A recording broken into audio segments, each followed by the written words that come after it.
Hey guys, welcome back to my channel. So today I'm going to be experimenting with the watercolor method for the first time, and I'm going to show you guys how I achieve this beautiful navy blueberry color. So if you are interested, please stay tuned.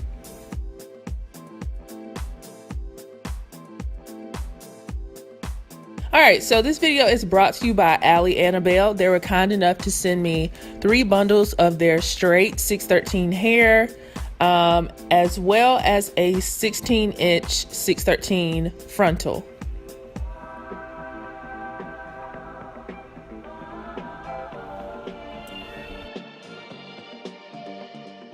Alright, so I wanted a dark root on my wig. I didn't want a straight blue wig, so I still had to add my own roots with my wig. So I used the color that matches black hair, and I used the color that matches like medium brown hair. You can use any of the brown shades or black shades that you want for your roots. It just depends on what you want. I do this a lot with like my colored wigs just because I feel like it looks a bit more natural when you have a dark root, but do what you want. And I feel like this is actually still very convenient to do, to add your dark roots. I don't think there's like a way to do the watercolor method and still have, you know, dark roots. I don't know if you can do that, but yeah, so I just used the applicator, the little brush, and just went through each section of the frontal and added a dark root. And it was just pretty easy to do. So I would suggest this if you guys still want a dark root on your wig.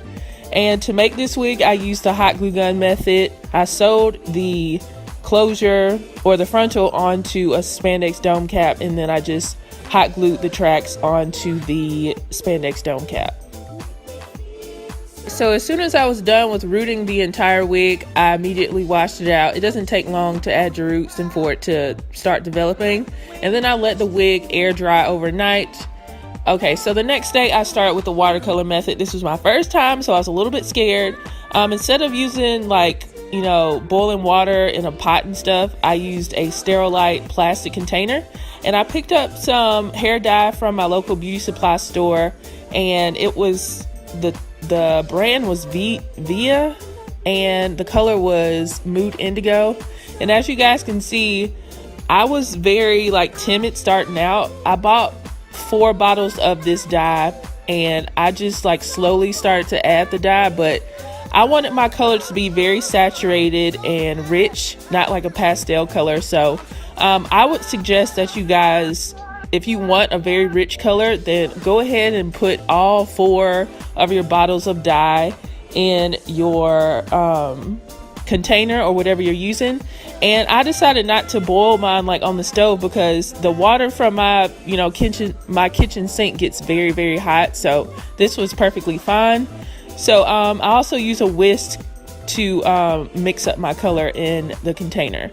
So I just put the whole wig inside of the Sterilite container to start off with, and then right away I noticed that the wig was actually still too light, so I started to pour more and more of the dye in the container. As you can see, it was like a light blue color, and that's not what I wanted. So I just got a bit more confidence and started to pour more and more of the dye, and I did use all 4 of the bottles, and I even like poured hot water in each container to get as much dye out as I could. And it actually turned out pretty good, but I feel like if I was not as timid as I was to begin with, I would have poured it in right away. And certain parts of the wig, like the inner parts in the back, are lighter than the overall color, but I don't think it looks bad. I feel like it looks like it has more variation, and it's not just like one color. So yeah, so I let the wig soak in the mixture for about 10 to 15 minutes, and that's how the color turned out. It was very, very saturated and very rich. So I will say that's the cool thing about 613 hair. Like, the color that you see with the water is how the hair is going to turn out. So if you want more pastel, use less dye, obviously. And yeah, that's what the color turned out. And I'm just going to show you guys how I curled it. The first day that I curled this wig, it was so freaking gorgeous. The curls were so voluminous. I used, I think, a 1.5 inch curl wand barrel, and I pinned the curls because I wasn't going to put the wig on right away. Curled all of the curls away from the face, and the curls that were at the top of my head, and it just had so much volume to be straight hair. So this hair obviously holds a very good curl.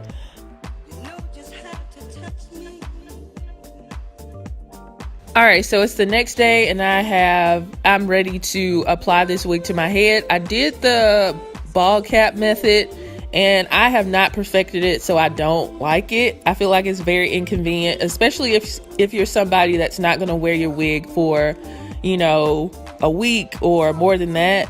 So I'm probably not going to be using the ball cap method that often. But anyway, so I cut the lace off, and I applied this wig using the Got To Be Glued spray as well as the Got To Be Glued gel in the black bottle, and that was fine. My issue was, because this is a 613 frontal, you can't bleach the knots.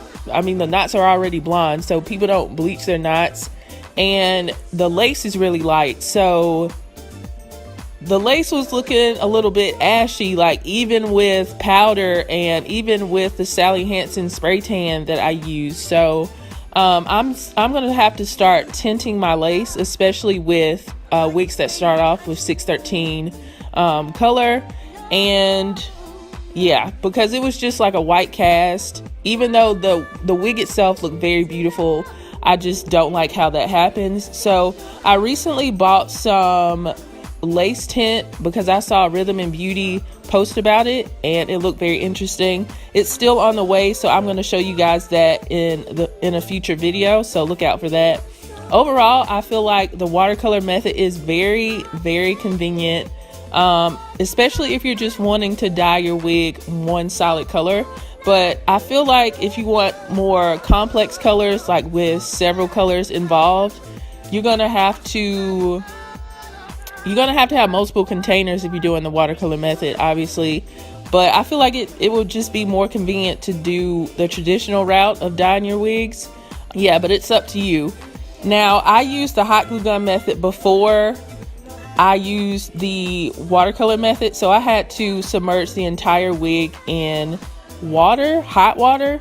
So glue and hot water don't really mix, so I was kind of scared that a lot of my tracks were going to come up, but actually only like a little bit of tracks came up, like 2 tracks, and it wasn't a whole track, it was just like a little corner of it. So when the wig was completely dry, I glued it back down and it was fine. So I love how the curls looked this particular day. It was so like voluminous and like pageant curls. But the next day I tweezed the hairline some more, and you can see like the curls are a little bit more like relaxed, but I still think it looks pretty that way as well, but I do prefer the more voluminous look. So if you are interested in this hair, check it out on Annabelle. I want to thank them for sending me this hair to review for you guys. So far I haven't had any issues with the hair, obviously because I haven't worn this wig a lot. Make sure you are subscribed and make sure your notifications are turned on so you will be notified every time that I do another upload. And if you have any other questions about this hair that I didn't answer in this video, feel free to leave a comment below, and I will see you guys in the next video. Bye guys.